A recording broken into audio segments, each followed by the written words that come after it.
Perfect. And thank you very much. And a warm welcome to everyone joining us right now. I can see that people are coming in at the moment. Yes, there was another one. Perfect.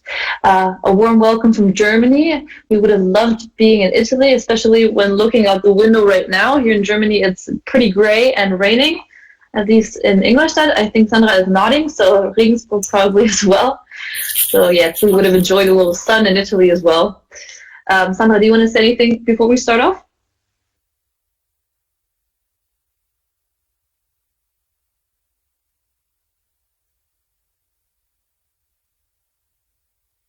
Microphone.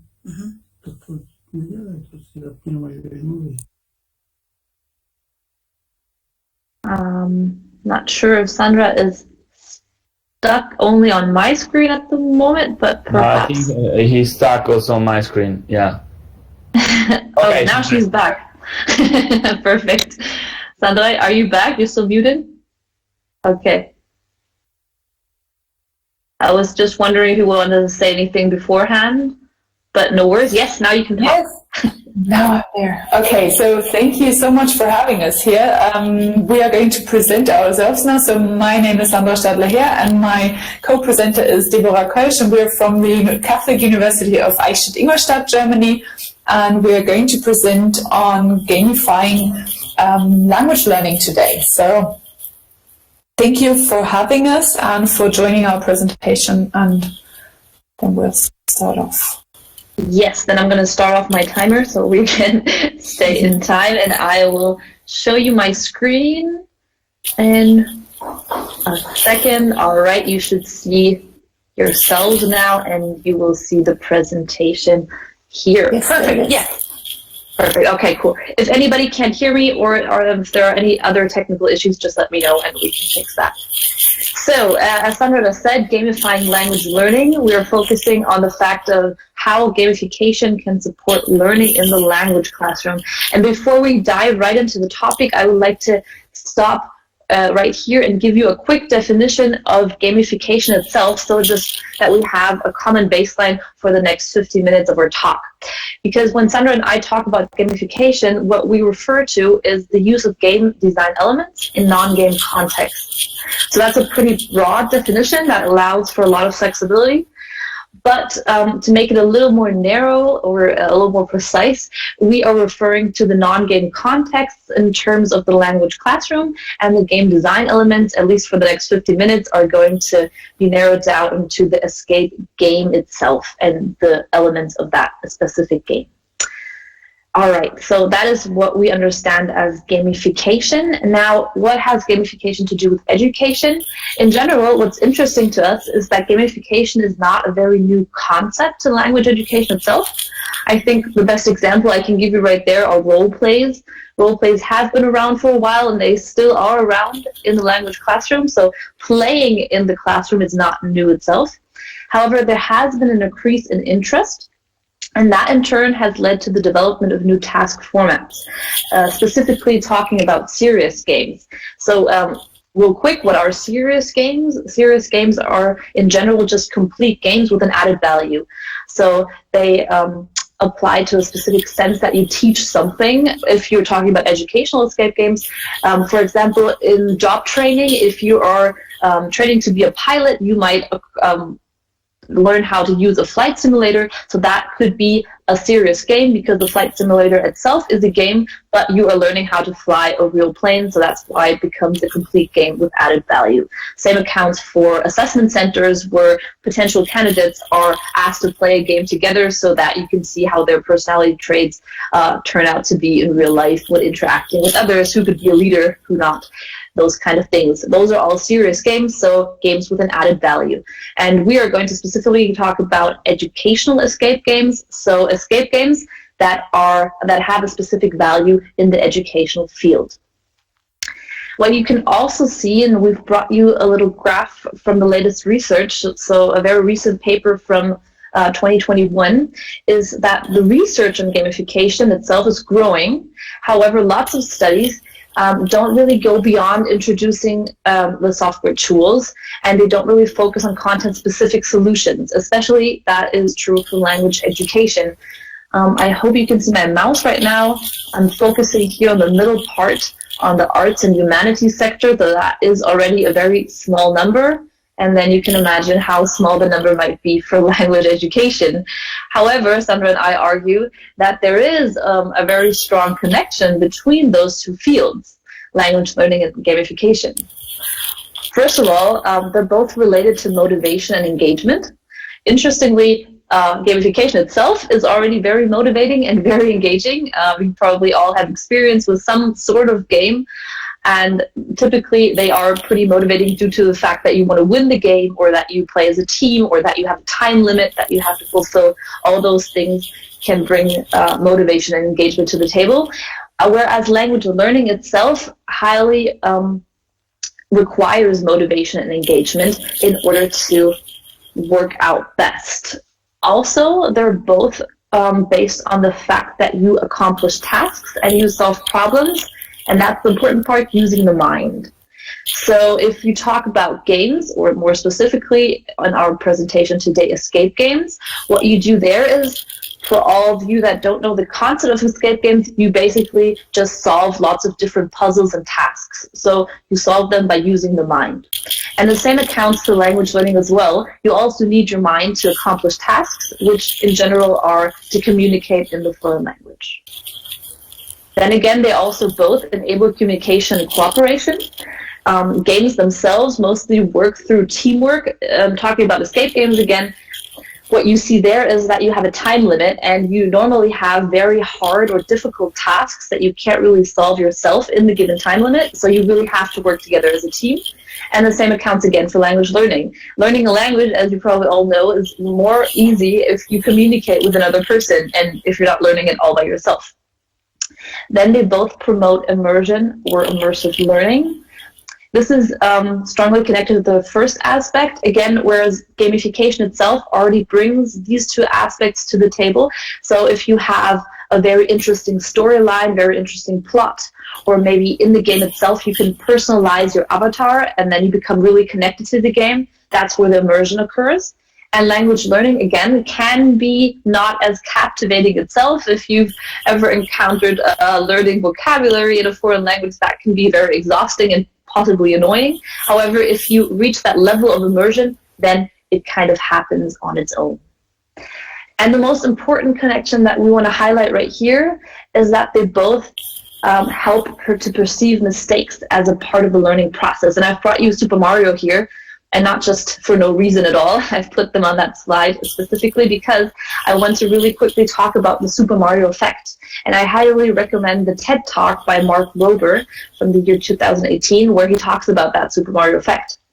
And what it says, just long story short, is that when children play Super Mario, the games, maybe you know them from back a few years ago, when you had Super Mario and you had to run from the left side of the screen to the right side of the screen, and you had to jump with Super Mario across the holes in the ground.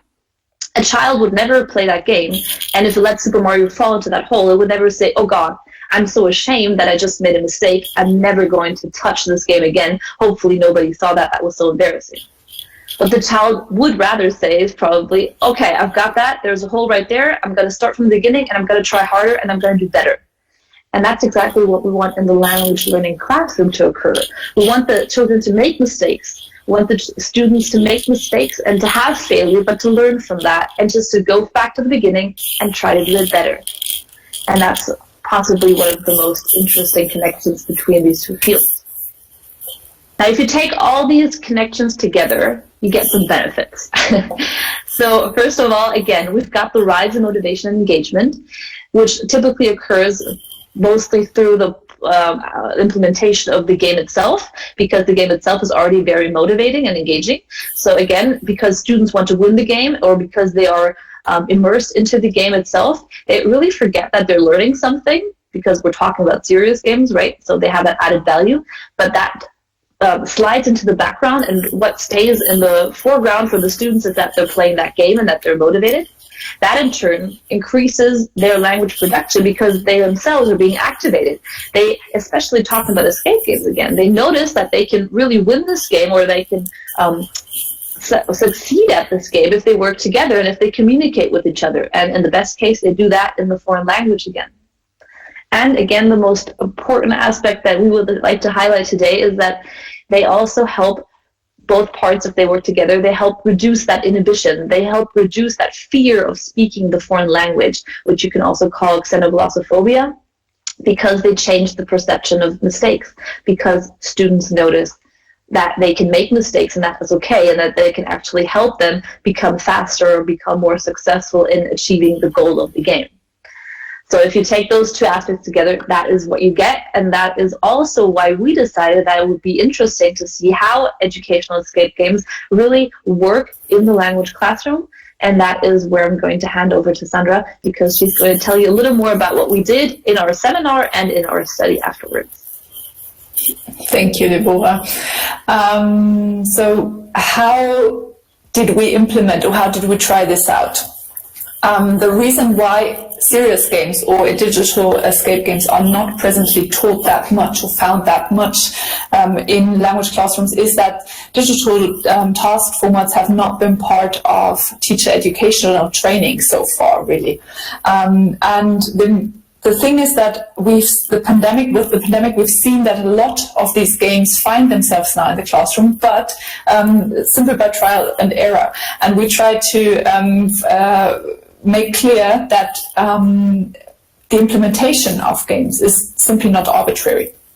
So you have to get some sort of training, and Deborah found also an external expert on escape games, so that she integrated him into the course format, and he also helped us find out about how we could do this best. Deborah, could you just put the whole slide so that I can go? Thank you. Perfect. So instead, we found that there is this connection between gamification with subject and skill-specific tasks. So if you want to do this right, basically what you need to pay attention to is not only the underlying cognitive processes, but also the language competencies that you want to train. And therefore, you need to look very carefully at which kind of grade or classroom you are teaching. So you need to define your target group first. Then you need to determine what kind of curriculum content there is and the kind of competencies that you want to train with the game. Also then develop that game idea and the challenges that that game might pose. And we will come to that in just a second when we talk about primary school students. Last but not least, it's important to evaluate and revise what you've put together after you've done this the first time, and we know this from teacher training, right, and from content that we have to, of course, go over it again, especially since when we try out these things for the first time.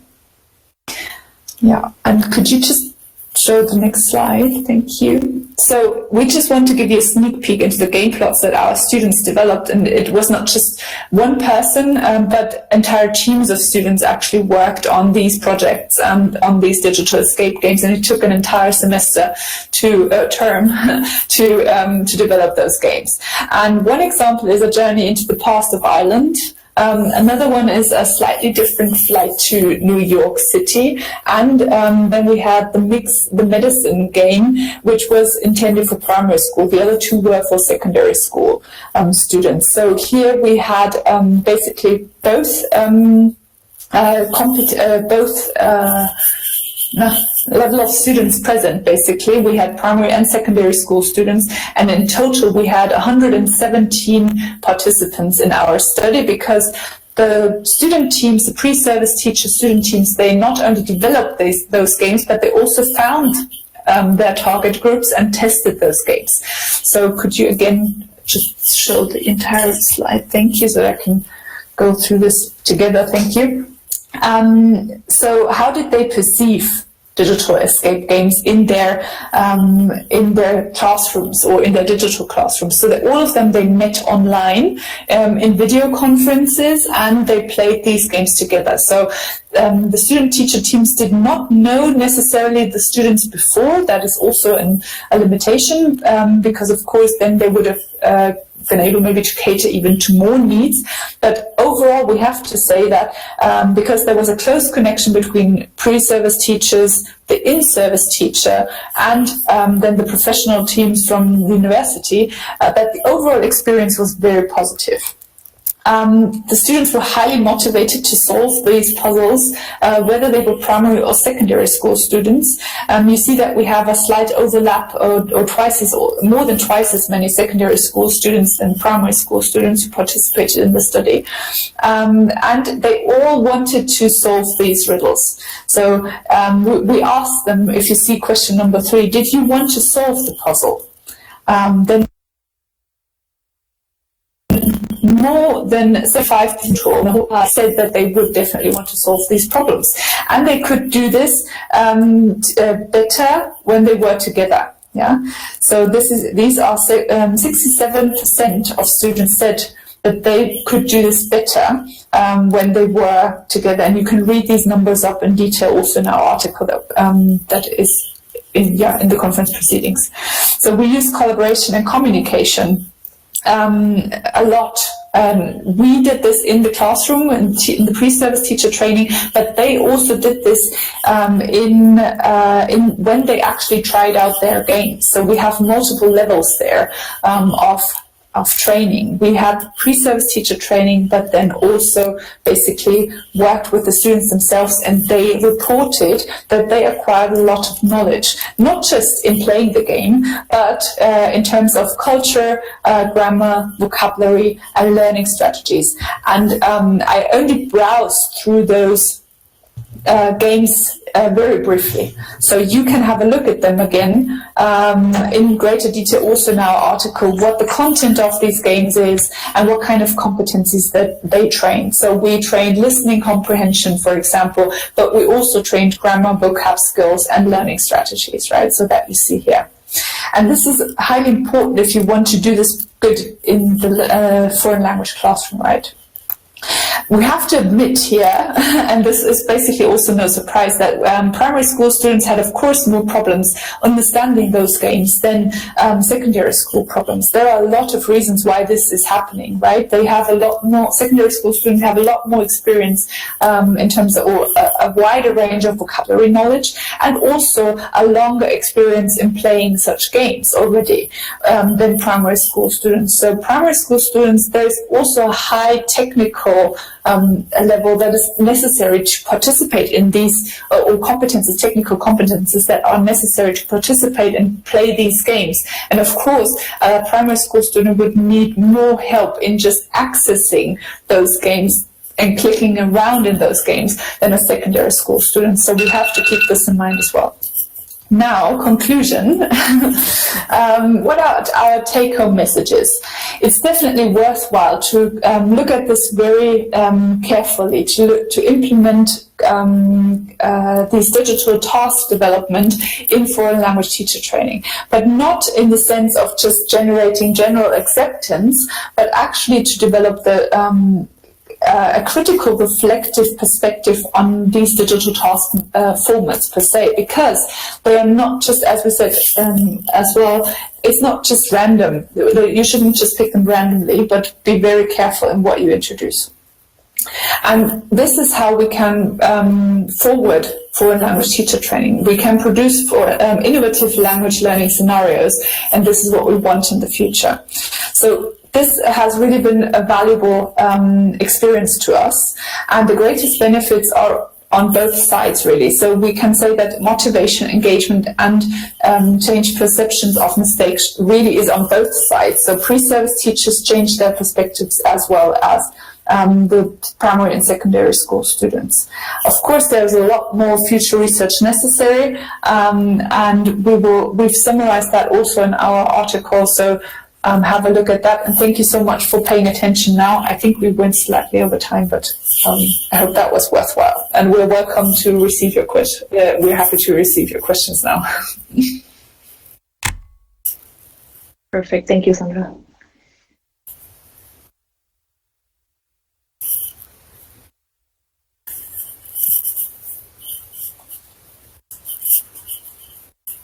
Oh, thank you.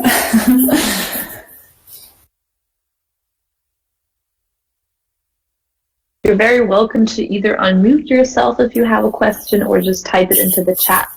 That would work too. I think our moderator is missing still, so we are doing this ourselves.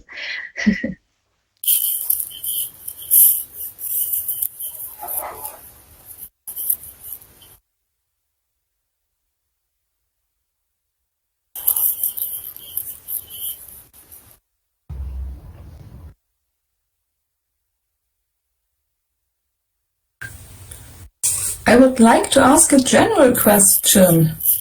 I would like to know if the subject of your game or the topic of the game had a significantly big influence on the interest of students, or if you say the game itself or the mode of game itself is the hint, if a student likes to play it or maybe gets bored or something like that and is not that enthusiastic. Do you know that? That's a tricky question. Just going to jump in right there, Sandra. We did ask the students beforehand in the questionnaire that they received if they typically play games already, just to see how their interest is in games. So that kind of refers to what you were going for, I assume. However, it wasn't really possible to match the data then with the specific student or with the specific results of the other questions. So we can't really make a connection between those two results. The general feeling that I had during the seminar is that all the students really enjoyed every game, or that there wasn't a big difference between the topics. I hope you can still hear me. Everybody's disappearing right now from the camera. That's okay. I can still hear you. It seems to okay, perfect. All right, perfect. So I assume that it's really not that much of the issue of the topic itself, but they did really enjoy the game aspect of the whole lesson.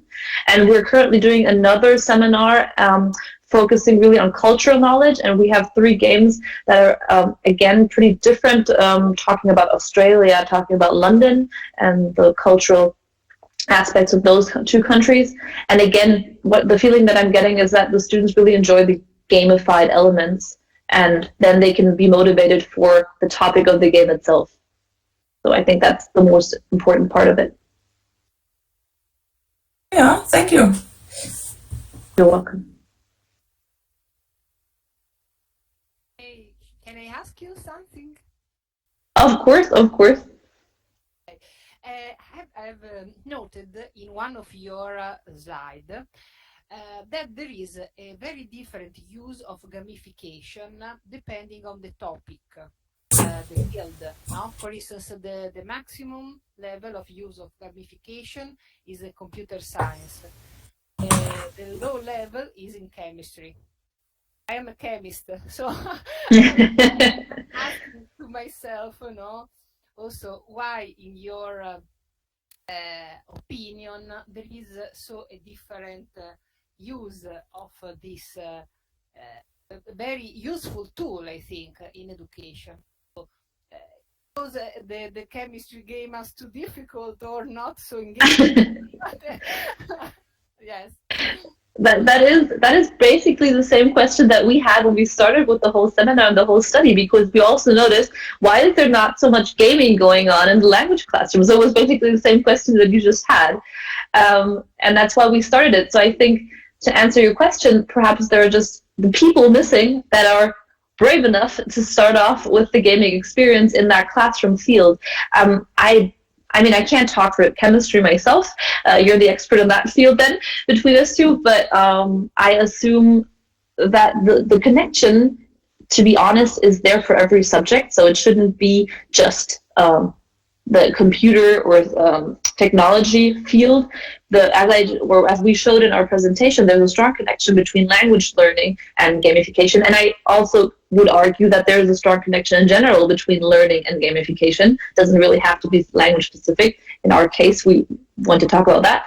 But of course, also for chemistry. So I think we just need more people trying it out, and more people being, again, brave enough to just go for it and to... Maybe also it depends on the acceptance from school, no? Maybe they don't understand that actually you can learn also this science topic. Yes. And have fun. I don't know, but we have to work a little bit about Yes. it. So thank That's you so much. Thank you. no problem. That's what we're doing. That's what we're here for, actually, to work on exactly that, on the acceptance of games. Yes. Any other questions? May I say Sandra- something?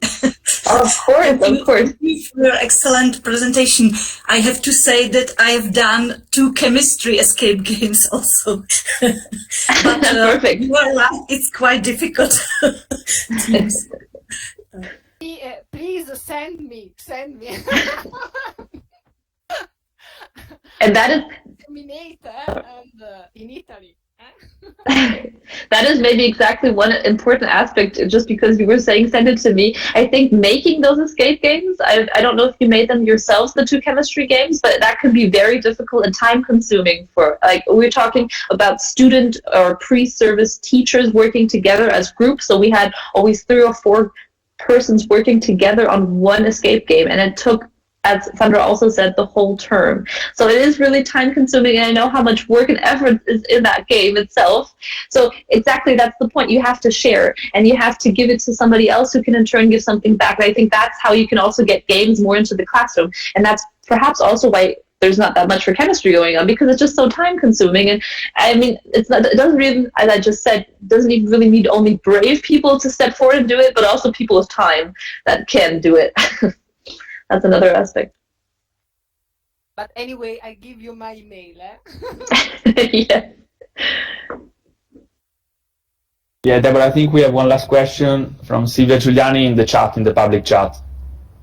Perfect. I will have a look. Are you sure that competitions and time limits are always positive for learning purposes? Some students might feel inadequate or anxious if the game has a countdown. True. I totally agree. I'm not going to state that it's always positive. That is true. That's just one game element of the escape games that we apply to the classroom just to make it is true. It makes it a little more stressful, and it creates tension for the whole game. But I mean, going back to the seminar that I'm having right now with a different group of pre-service teachers that are applying their games to the classroom at the moment, they also noted, and we just had the feedback talk where they said how it worked in the classroom and what problems they occurred. And they also said that lots of students just didn't finish on time. And what they did is that they just still finished the game. It didn't really matter, and nobody was lost or had to leave the classroom disappointed because she or he couldn't finish the game. So I think you could have a little work around that problem of the time limit. You don't really have to make it too stressful for the students, but you have to find that balance of stress, I guess, that makes it worthwhile and that engages and motivates your students enough, basically. But thank you for that interesting question that highlights a very important aspect of it. Yeah, thank you, Deborah. And thank you, Sandra. I think we need to go on, otherwise we exceed the time. We have